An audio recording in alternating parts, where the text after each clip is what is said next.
बहुत आएंगे और भगदड़ मचने की संभावना है। सभी श्रद्धालु सुन लें, यहाँ लेटे रहने से कोई फायदा नहीं है। जो सोवत है सो धोवत है। उठिए उठिए, स्नान करिए।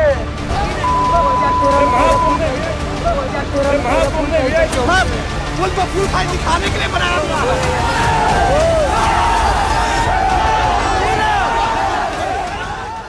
नमस्कार दोस्तों, एक बार फिर से आपके बीच हूं, बेहद व्यथित हृदय के साथ, बेहद दुखी मन के साथ। मौनी अमावस्या की रात्रि को अमृत स्नान शुरू होने से ठीक पहले प्रयागराज के कुंभ में जो हादसा हुआ है वो बेहद हृदय विदारक है, सबको दुख पहुंचाने वाला है। आज इसी विषय को लेकर मैं अपनी बात आप सबके सामने रखना चाहता हूं। मेरी चर्चा कुंभ के हुए इस हादसे तक केंद्रित नहीं है। एक बड़ा सवाल है, प्रत्येक व्यक्ति को जीने का हक है। उपभोक्ता के अधिकारों की जब मैं बात करता हूं तो देश के उपभोक्ता संरक्षण कानून में उपभोक्ताओं को जो पहला अधिकार मिला है वो है उनके जान और माल की सुरक्षा का अधिकार। तो साथियों, हादसे में किसकी गलती थी, कहां चूक हुई, इन सब बातों से पहले मैं ये बात करना चाहूंगा कि जो हमारा ये बुनियादी अधिकार है, जीने का अधिकार, और उपभोक्ता का ही जो अधिकार है, जान और माल की सुरक्षा का अधिकार, ये जो प्रभावित हुआ है, और कुंभ की ये घटना कोई ऐसी पहली घटना नहीं है।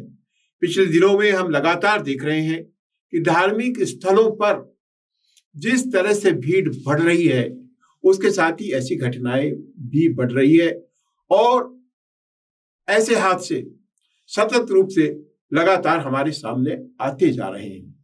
इससे पहले कि मैं बिंदुवार इन सब की बात करूंगा, अधिकार की बात करूंगा और कैसे इन हादसों को रोका जा सकता है, क्या इसका तरीका हो सकता है, सबसे बड़ी जिम्मेदारी शासन प्रशासन से हटकर उन सब उपभोक्ताओं के सतर्कता से संबंधित भी हो सकती है जो कहीं ना कहीं ऐसी परिस्थिति में फंस जाते हैं कि तमाम व्यवस्थाओं के बावजूद वो इस तरह की घटनाओं का शिकार होते हैं। तो क्या इन घटनाओं की पुनरावृत्ति को रोकने के लिए हम इन तमाम चीजों की बात करें, और आज क्या हुआ है वो उतना महत्वपूर्ण नहीं है।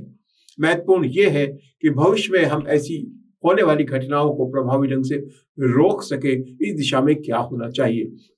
मौनी अमावस्या के दिन प्रयागराज में जो घटना हुई है वो पहली घटना प्रयागराज के कुंभ में नहीं है। इससे पहले भी और मौनी अमावस्या के दिन ही अनेक ऐसे हादसे पहले भी हो चुके। साथियों, मैं विस्तृत तौर पर भीड़ प्रबंधन की इस बात को करूंगा, आस्था से जुड़े हुए इस सवाल पर कि क्या अतिरिक्त आस्था, भगवान के प्रति अतिरिक्त श्रद्धा, नहीं मुझे इसी स्थान पर स्नान करना है, नहीं मुझे इसी मुहूर्त में स्नान करना है, हमारी अटूट आस्था इसके पीछे के बहुत से कारणों में कहीं शामिल है।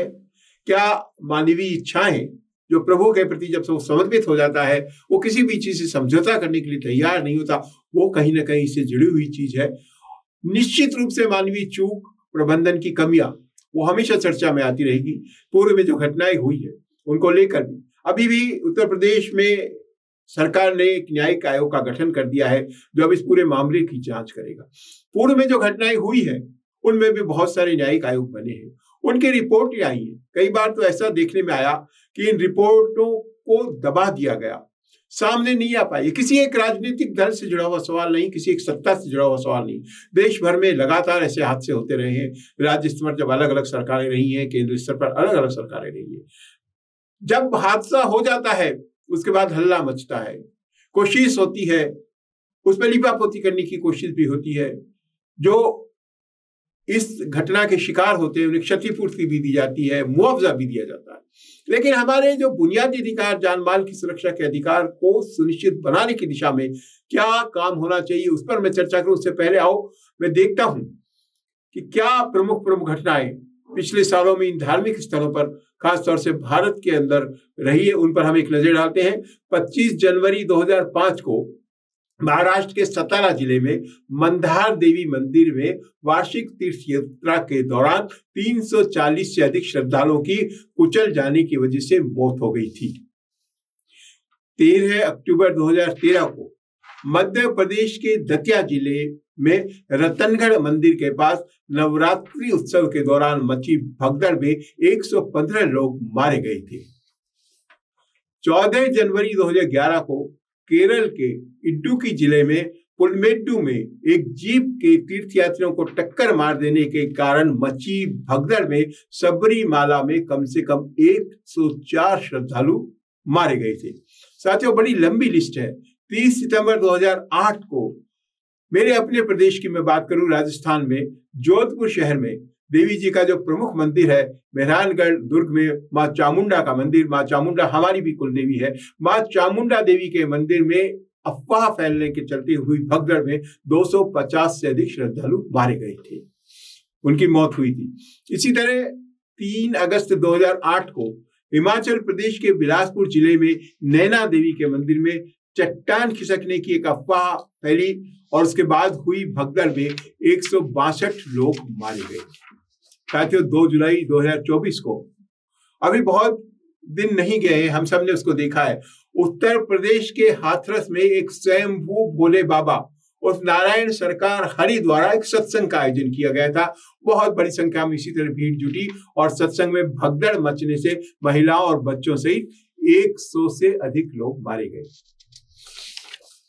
4 मार्च 2010 को उत्तर प्रदेश के ही प्रतापगढ़ जिले में कृपालू महाराज के राम जानकी मंदिर में भगदड़ में लगभग 63 लोग मारे गए थे, जहां लोग स्वयंभू बाबा से मुफ्त कपड़े और भोजन लेने के लिए एकत्र हुए थे। साथियों, इसी तरह 27 अगस्त 2003 को हम कुंभ की जब बात कर रहे हैं, अभी मैंने कुछ ही दिन पहले आप लोगों ने देखा होगा, मैंने चेतावनी भी दी थी। मेरा एक वीडियो कुंभ को लेकर प्रयाग से लौटने के बाद मैंने इसी चैनल पर आपके साथ शेयर किया था और मैंने बताया था 27 अगस्त 2003 को महाराष्ट्र के नासिक में जब कुंभ था, पवित्र स्नान के दौरान भगदड़ मचने से 39 लोग मारे गए थे।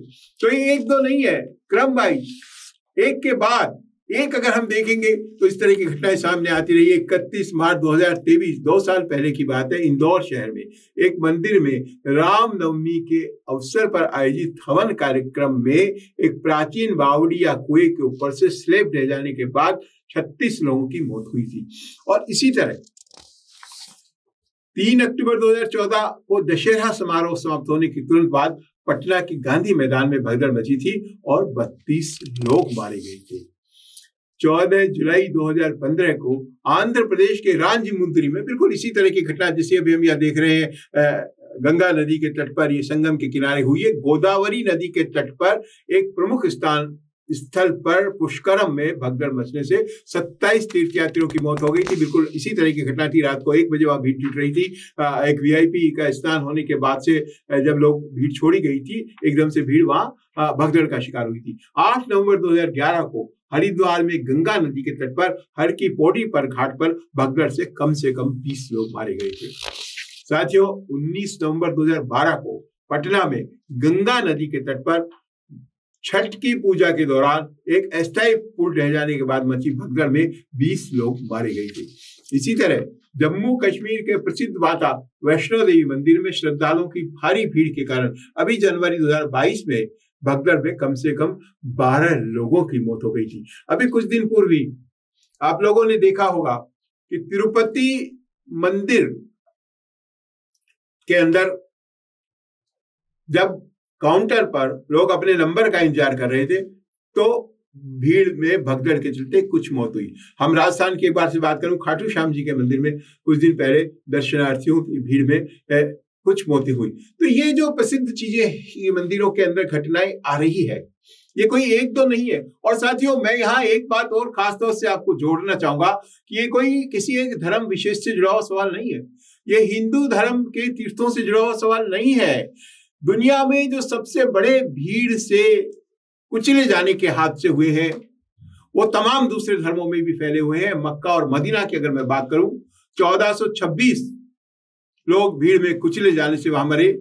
एक और घटना में 2000 से ज्यादा लोग वहां मरे। और चर्च की अगर मैं बात करूं, अमेरिका की बात करूं, लंदन की बात करूं, वहां भी ऐसे हादसे हुए हैं जहां भीड़ से कुचल करके लोग मरे हैं। पुरानी जमाने की अगर हम बात करें, यहूदियों के एक बहुत बड़े धार्मिक सम्मेलन में बहुत बड़ी संख्या में भीड़ में कुचले जाने से लोग मरे थे। तो धार्मिक स्थल, चाहे वो हिंदू तीर्थ की बात हो, किसी अन्य धर्म के तीर्थ की बात हो, वहां इस तरह के जो हादसे होते हैं और उसमें इस तरह की जो मौतें होती है, उसमें बहुत सी कारण है, बहुत ही कॉमन है। आदमी किसी भी धर्म का अनुयायी हो, उस धर्म के प्रति जो उसकी श्रद्धा होती है, उस धर्म के प्रति जो उसका विश्वास होता है, और जब किसी धार्मिक यात्रा पर हम होते हैं, किसी मंदिर के दर्शन के लिए जाते हैं या कुंभ स्थान के लिए जाते हैं, तो एक विश्वास हमारे साथ होता है कि नहीं, मुझे यहाँ इस परिस्थिति में भी डटकर मुकाबला करना है। भगवान मेरी परीक्षा ले रहा है, लेकिन मुझे इस परिस्थिति से मुकाबला करके और ये हमें स्नान इस मुहूर्त में करना है। अभी वाली जो घटना मौनी अमावस्या की, वो वापस उसी बात को लेकर हुई। लोग एक दिन पहले चले गए हैं घाट पे और वहीं पर से वापस नहीं आ रहे, रुक गए कि हम तो मौनी अमावस्या शुरू होगी सुबह, तभी यहाँ से स्नान करके लौटेंगे। लोगों ने वहीं पर अपने सोने की व्यवस्था करी है और पूरे तट, मैं अभी चित्र देख रहा था, स्थिति ये थी कि लोग सो गए थे और इस बात का इंतजार कर रहे थे कि जब सुबह 4 बजे मौनी अमावस्या का मुहूर्त शुरू होगा, वो लोग स्नान करके, साधुओं के स्नान के बाद वहां से निकलेंगे। और इन सोते हुए लोगों पर ही जो खबर आ रही है वो आ रही है कि भीड़ के चढ़ जाने से पीछे से आ रही भीड़ नियंत्रित नहीं हो पाई। तो अब सवाल ये नहीं है कि चूक कहाँ हुई। हमने अगर इतिहास को उठाकर देखें, हम तमाम तरह की दूसरी घटनाओं को देकर देखें, तो बिना किसी राजनीतिक बात करें, बिना किसी सत्ता के शासन की बात करें, हमें यह समझना होगा कि जहां बहुत ज्यादा भीड़ आती है, जहां उम्मीद से ज्यादा स्थान जो है उस जगह से ज्यादा भीड़ आती है, तो ऐसे हादसे होने की संभावना बनी रहती है। और ऐसा नहीं है कि किसी को भी इस बात का पता नहीं था। सब लोग इस अंदाजे के साथ व्यवस्थाएं करते हैं और इस बार भी कुंभ में बहुत बेहतरीन व्यवस्थाएं हुई थी, लेकिन उम्मीद से ज्यादा संभवतः भीड़ आई है। एक कोई पर्टिकुलर सेक्टर में किसी एक खास जगह प्रबंधन उस कुशलता के साथ अनुमान नहीं लगा सका आगे की भीड़ को, पीछे की भीड़ को, कुछ भी कारण रहे होंगे। मैं इस कार्यक्रम के जरिए न तो मैं किसी को इसके प्रति कोई सफाई देना चाहता, न मैं किसी के अपराध से उसे मुक्त करना चाहता, न कोई दोष मुक्त करना चाहता। मैं सिर्फ ये चर्चा करना चाहता हूं कि भविष्य में खास तौर से धार्मिक स्थलों पर होने वाली इस तरह की घटनाओं को कैसे बेहतर भीड़ प्रबंधन के जरिए रोका जा सकता, इस दिशा में सोचे जाने की जरूरत है। और इसके साथ ही साथ उन श्रद्धालुओं को भी, उन भक्तों को भी, उन धर्मावलंबियों को भी सोचने की जरूरत है कि कब वो उस सीमा को पार नहीं कर जाए, उस मर्यादा को पार नहीं कर जाए, जब प्रशासन इस तरह की चीजों को नियंत्रित करने में विफल हो जाए, अक्षम हो जाए या अपने आप को असहाय समझने लगे। साथियों, एक सामान्य मान्यता ये है कि प्रत्येक व्यक्ति के लिए कम से कम 1 गज की जगह उस स्थान पर होनी चाहिए जहां इस तरह के आयोजन होते हैं। मैंने अध्ययन किया तो सामने आया कि भीड़ में बहुत बड़ी तादाद में जब मौतें होती है तो कुचले जाने से नहीं बल्कि दम घुटने से भी होती है। और दम घुटने का कारण यह है कि भीड़ में कई बार कई लोग इस तरह फंस जाते हैं कि वो दबाव के चलते जब वो भिज जाते हैं तो वो सांस लेने की उनकी पूरी प्रक्रिया, उनका शरीर दब जाने के कारण प्रभावित होती है और दम घुटने से बहुत से लोगों की मौत होती है। तो 2-3 बातों पर हमें वापस से चिंतन करना होगा। हमें पता अगर नहीं है कि भीड़ कितनी आने वाली है, तो पहले हमें ये सुनिश्चित करना चाहिए कि जिस स्थान पर यह आयोजन हो रहा है वहां जहां भीड़ को पहुंचाने वाले वो रास्ते हैं, उन्हें हम पहले से इस बात को लेकर के केंद्रित कर लें कि समारोह स्थल पर प्रति व्यक्ति 1 गज से अधिक आबादी किसी भी सूरत में पहुंचनी नहीं चाहिए। मैं अक्सर तिरुपति मंदिर जाता रहा हूं, मुझे वैष्णो देवी भी निरंतर जाते रहने का मौका मिला। बहुत बेहतरीन व्यवस्थाएं कई बार वहां नजर आती है। आपने एक कूपन सिस्टम बना दिया, आपने एक पर्ची सिस्टम बना दी, आप उसको दूसरे एरिया में रोक रहे हैं और उस पर्टिकुलर एरिया में उस पर्ची के जरिए, उस टाइम स्लॉट के जरिए, उस लाइन के जरिए तभी जाने दे रहे हैं जब वहां से पहले वाली भीड़ निकल गई है। तो वहां ये व्यवस्था सुचारू रूप से चल सकती है। जहां हम ये अंदाजा नहीं लगा पाते हैं कि कितने लोग वहां इकट्ठे होंगे, तब ये बड़ी चिंता की बात होती है। और प्रबंधन को यही सबसे ज्यादा ध्यान दिए जाने की जरूरत है कि कम से कम 1 वर्ग गज क्षेत्र प्रति व्यक्ति के हिसाब से वहां सुरक्षित होना चाहिए। और उसके साथ बहुत सारी बातें, तो इस तरह की जो घटनाएं आती है उनको रोकने के लिए सरकारी स्तर पर बहुत सारे काम होते हैं। और भारत में भी एक राष्ट्रीय आपदा प्रबंधन प्राधिकरण बना हुआ है जो इस तरह की आपदाओं को रोकने की दिशा में काम करने की जिम्मेदारी जिसकी कहीं ना कहीं उसकी है। और भारत में जो कानून बना है आपदा प्रबंधन अधिनियम 2005, उसमें भी इस बात की व्यवस्था की गई है कि ये प्राधिकरण इस तरह के दिशा निर्देश जारी करेगा कि अगर कोई मेला हो रहा है, कोई धार्मिक आयोजन हो रहा है, तो क्या क्या व्यवस्थाएं वहां सुनिश्चित की जानी चाहिए। और इसके साथ ही ये देखा जाना चाहिए कि वहां जो जाने के रास्ते हैं, वहां से जो निकलने के रास्ते हैं, वहां कोई ऐसी घटना होने की संभावना तो नहीं है। जैसे सबसे ज्यादा कहीं बाहर भी हमने देखा, विदेशों में कुछ घटनाएं, आतिशबाजी के समय इस तरह की दुर्घटनाएं हो सकती है। कई जगह जो दुर्घटना हुई, मैं थोड़ी देर पहले एक चर्च की बात कर रहा था, वहां दुर्घटना इस वजह से हुई कि किसी व्यक्ति ने चिल्लाया आग आग आग, आग लग गई, आग लग गई, और ये मात्र अफवाह थी, वो आग नहीं थी। और उसके बाद भगदड़ मची। अभी चंद दिन पहले की भारत की एक घटना का मैं जिक्र करूंगा, धार्मिक स्थल की घटना नहीं, रेलवे की घटना है। एक ट्रेन निकल रही थी, वहां कोई चाय देने वाला अचानक से चिल्लाने लगा आग, और उसने एक दफे आग बोला और उसको देखते देखते दूसरे लोगों ने चिल्लाना शुरू किया आग लग गई, आग लग गई। और रेलवे से 6-7 लोगों ने चैन भी खींची है, ट्रेन रुक गई है और लोग कूद गए। कुछ ने चलती ट्रेन में से कूदने की कोशिश की, कुछ जैसे ही ट्रेन रुकी है, ट्रेन में से उतर गए। लेकिन जिस समय वो उतरे, दूसरी तरफ से एक ट्रेन आई है और 7 लोगों की मौके पर ही मौत हो गई। ये इसी महीने की घटना है। तो ये जो अफवाहें हैं, ये एक बहुत ही महत्वपूर्ण कारण है जो इस तरह की चीजों के अंदर काम आती है। हमने देखा है भारत में भी ज्यादातर भगदड़ की जो घटनाएं हुई है वो या तो अफवाह की वजह से होती है या प्रसाद का वितरण हो रहा है। मैंने नासिक कुंभ की बात की थी, चांदी के सिक्के एक बाबा ने फेंके और उन्हें लूटने की कोशिश में इस तरह की घटना हुई। और उससे पहले जो हाथरस वाला अभी मामला आ रहा है, वहां भी बाबा जी जब निकल रहे थे उनके चरण छूने के लिए, उनका प्रसाद लेने के लोग टूट पड़े। तो यहां आकर मैं उपभोक्ताओं को भी कहना चाहता हूं, आपके अधिकार हैं, आपके जीवन जान माल की सुरक्षा करना शासन का दायित्व है, लेकिन आपकी भी कुछ जिम्मेदारी बनती है। आपको ऐसे अवसर पर अधिक सतर्क रहने की जरूरत है। अगर आप किसी ऐसे आयोजन में शामिल होने जा रहे हैं जहां भीड़ आपकी अनुमान से ज्यादा है, जहां आपको लगता है कि इस तरह का खतरा हो सकता है, तो आपको प्राथमिक स्तर पर ही ये कोशिश करनी चाहिए कि आप ऐसे भीड़ वाले क्षेत्र के अंदर न जाएं या वहां से निकलने की कोशिश करें। और ये भी कोशिश करें कि जो सक्षम लोग हैं, जो युवा हैं, अगर वो वहां बने रहना चाहते हैं बने रहें, लेकिन जो बुजुर्ग हैं, जो बीमार हैं, जो चल फिर नहीं सकते, और दुर्भाग्य की बात यही है कि आस्था के चलते सबसे ज्यादा ऐसे लोग भी तीर्थ स्थल मंदिरों पे जाना पसंद करते हैं जो सक्षम सामान्य तौर पर नहीं है। वो सामान्य तौर पर घरों से नहीं चलते, छत पर नहीं जाते, लेकिन फिर भी कोशिश करते नहीं, मंदिर में तो मैं एक बार माथा टेक ही आऊं, मंदिर में तो मैं एक बार हाथ छोड़ ही आऊं। कुंभ का स्थान 144 साल बाद आना है या 12 साल बाद आना है, किसी को पता नहीं है, तो वो दोबारा मेरे जीवन में ये अवसर आएगा या नहीं आएगा, मैं कर ही लूं। तो यहाँ आपको सावधानी रखने की जरूरत है कि जो सक्षम नहीं है, अगर भीड़ बढ़ रही है, अगर स्थिति आपको लगता है कि सामान्य नहीं है, तो आपको ऐसी स्थिति पे वहां रुकने के स्थान पर वहां से निकलने की कोशिश करनी चाहिए। साथियों, इसके साथ ही शासन प्रशासन को लोगों को इस बात के लिए तैयार भी करना चाहिए कि अगर ऐसी स्थिति पैदा हो जाती है तो इसका मुकाबला कैसे करें। एक सामान्य जानकारी मैं यहाँ शेयर करना चाहूंगा, जब भी कहीं भीड़ भाड़ में आप फंस जाते हैं तो आपको अपने दोनों हाथ एक मुक्केबाज की तरह आपस में मिलाकर इस तरह छाती के सामने लगा लेनी चाहिए।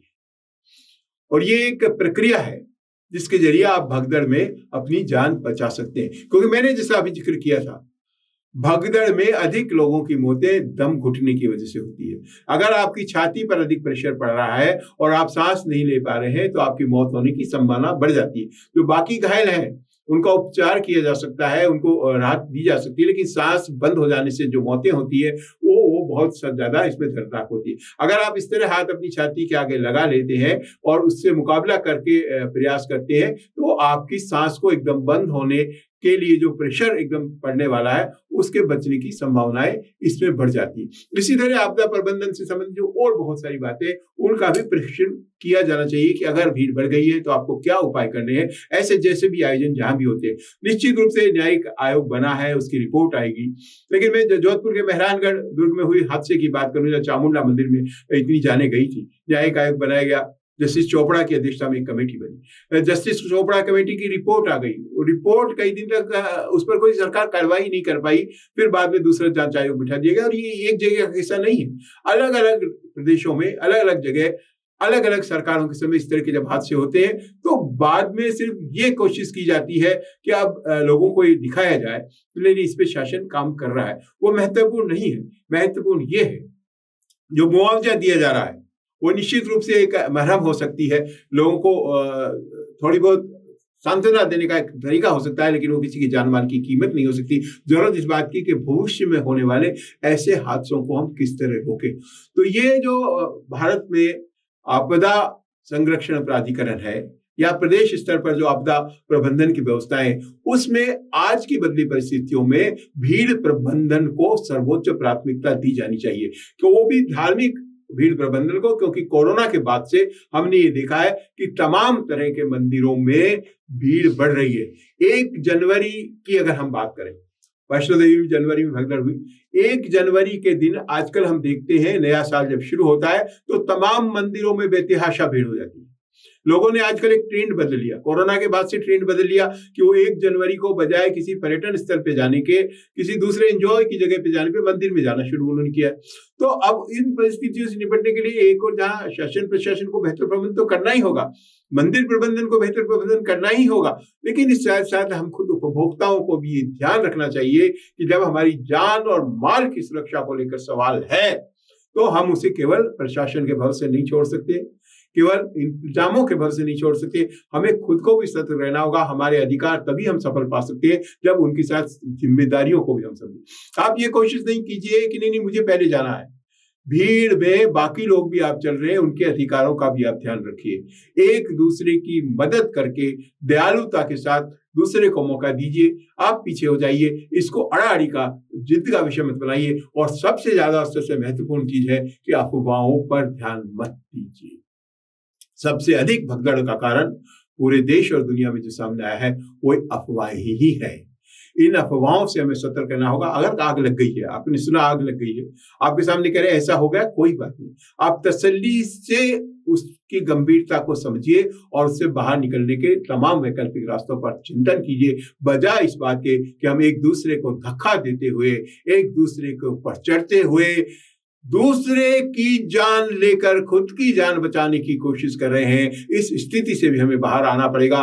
जिम्मेदार लोगों को अगर इस तरह के हादसों में हुए सजा मिलनी चाहिए, मिलेगी, मिलती रही होगी, लेकिन जरूरत इस बात की है कि हम सब मिलकर, शासन के साथ मिलकर, प्रशासन के साथ मिलकर, खुद जागरूक होकर, सतर्क रहकर भविष्य में ऐसी घटनाओं की पुनरावृत्ति को कैसे रोक सकें। धन्यवाद। जय हिंद।